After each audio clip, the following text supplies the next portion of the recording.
আচ্ছা ভাই, আপনি যে এখানে ফর্সা করতেন, ফর্সা করে কি লাভ পাচ্ছেন? আপনি কি পাগল হয়েছেন?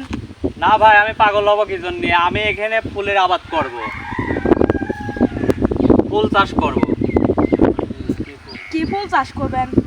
এখানে রজনীগন্ধা, তারপরে বকুল ফুল আছে, লাল গোলাপ আছে, তারপরে তোমার লেগা রজনীগন্ধা লেগা সাদা গোলাপ আছে, এইগুলি। বললেন যে হচ্ছে ফুলের আবাদ করবেন, আজকে দেখতে গাছও জমা ফেলাইছেন। ভাবি টাবি আসবে নাকি? এই যে ফুলের চাষ করতেছি, এই যে আবার ফুলের চারা, এইগুলি আমি পরিষ্কার করতেছি। ভাবি টাবি আসবে নাকি ভাই? ভাবি তো এখানে আনাই লাগবে, যদি বিয়ে করা লাগবে, তো বয়স হয়ে গেছে, বিয়ে করা লাগবে না। এই এখানে এত কথা কিসের?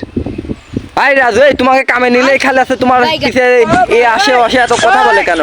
ভাই উনি হলে গা ফুলের টপ নিবে একটা, এই জন্যই আইছে। আইসে যে আপনার সাথে কথা কি? এখানে মালিক নাই সাইডে? হ্যাঁ মালিক তো আছে, মালিক কোথায় যেন গেছে, একটু পরে আসবে। তাহলে ভাই